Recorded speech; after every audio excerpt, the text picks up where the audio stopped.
Entrevista Venevisión. Líder en opinión. Por tu canal independiente, Venevisión. Amigos, vamos a conversar con Antonio Eccarri, el expresidente de la Fundación Arturo Uslar Pietri. Buenos días, bienvenido. Buenos días, Manuel, encantado de estar aquí. Bueno, mañana es un día importante para los venezolanos, 23 de enero. ¿Qué lectura hace Antonio Eccarri de un día tan importante para los venezolanos? Bueno, lo primero que debo decirte es que el 23 de enero debe ser no una fecha para estar desfilando ni para fechas de desencuentros entre los venezolanos, sino el 23 de enero lo que tiene que servir es una fecha de profunda reflexión. Y esa profunda reflexión va por qué ocurrió el 23 de enero. No podemos olvidar que Pérez Jiménez también tenía una constitución, que Pérez Jiménez controló todos los poderes públicos, que Pérez Jiménez controlaba hasta el más mínimo consejo municipal de todo el país. ¿Y qué pasó con Pérez Jiménez? Pérez Jiménez agotó su sistema político. El país se agotó de Marcos Pérez Jiménez.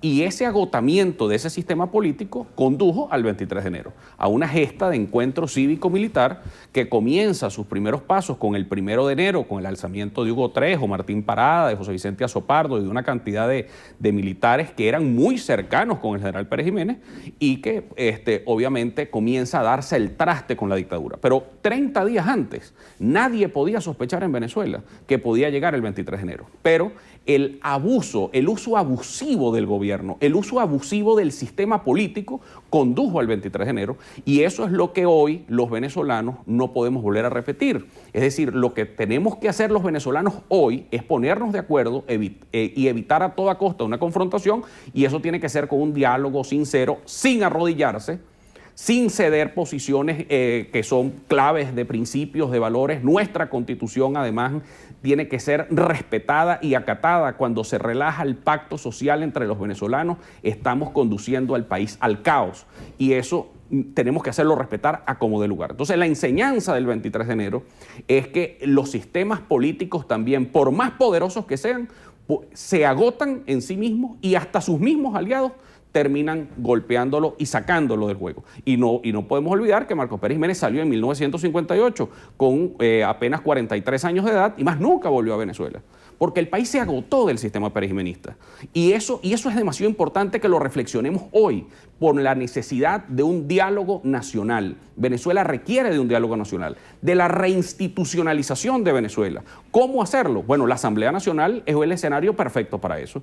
Ahí tiene un gran papel el señor Diosdado Cabello. No porque tiene que asumir el otro. La realidad es que tienen que abrir un diálogo nacional. Si Venezuela continúa en este estado de anarquía, la ausencia del presidente de la República, no podemos seguir abusando del pueblo venezolano y no podemos seguir empujando el país hacia un agotamiento y a un agotamiento de un sistema completo.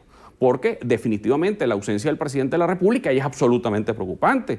Que el presidente de la República, además, por primera vez en muchos años, la Fuerza Armada venezolana no tiene la custodia del presidente de la República.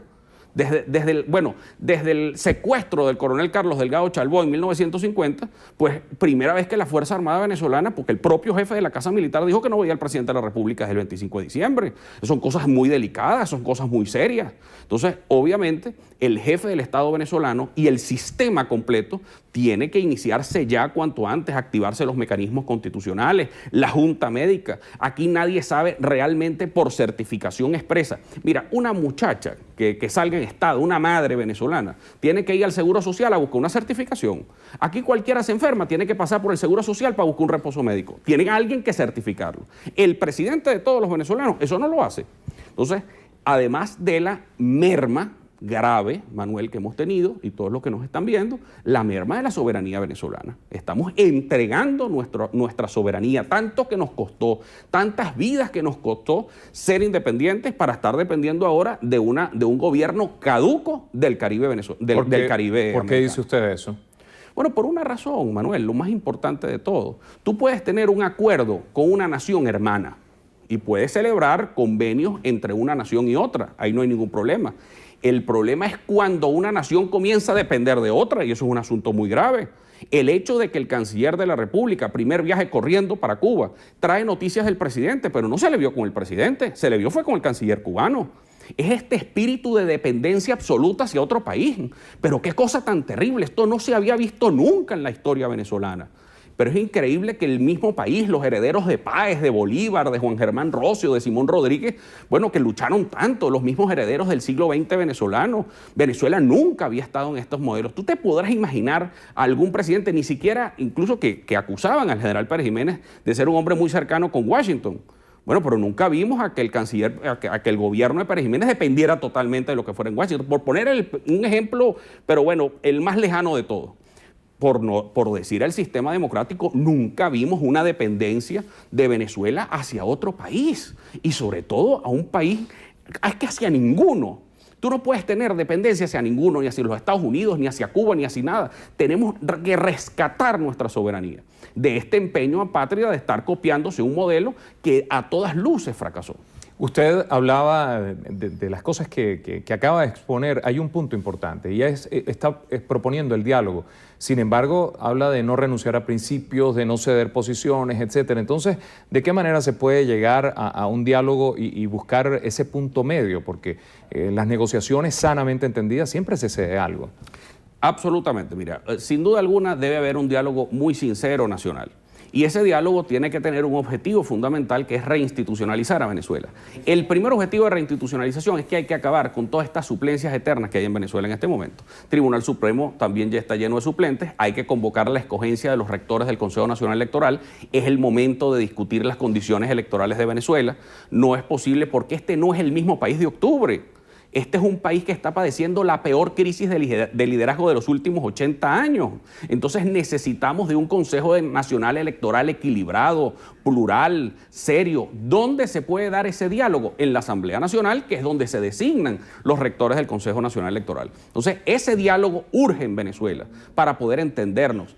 Cada quien tiene su ideología, su pensamiento y se respeta, pero vamos a darle condiciones para que en igualdad de condiciones, vayamos a procesos electorales serios, transparentes, que le den legitimidad al sistema democrático. Se nos acabó el tiempo, sin embargo, no queríamos dejar de tocar ese centro de pedagogía social que está desarrollando la Fundación Arturo Uslar Pietri. Bueno, fíjate, frente a todas estas ausencias, que lo que trae además es esta inmensa situación de violencia que tenemos en Venezuela, hemos comenzado a desarrollar un proceso que, bueno, que nuestro pueblo lo ha venido denominando la Casa del Lápiz, pero es un centro de formación con las propias madres de los sectores populares y con los propios maestros de los sectores populares. Tomamos una casa de un sector popular y comenzamos además a trabajar, a enseñar oficios.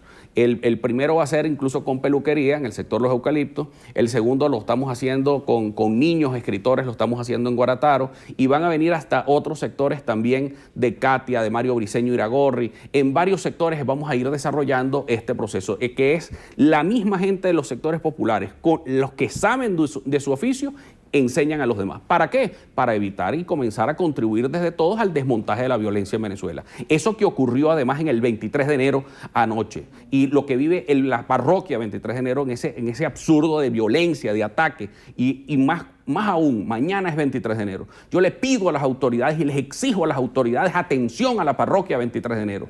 La situación de violencia y de desmantelamiento de la paz que existe en el 23 de enero hay que ocuparse. Señor alcalde del municipio de Libertador, ocúpese. Señor encargado, suplente, señor Maduro, vaya y ocúpese, porque mientras la ausencia del presidente está trayendo, por supuesto, un estado de violencia crítico en toda Venezuela. Muchísimas gracias a Antonio Ecarry, presidente de la Fundación Arturo Uslar Pietri, conversando con nosotros esta mañana en Entrevista a Venevisión. Nos despedimos con Waleska Mansi.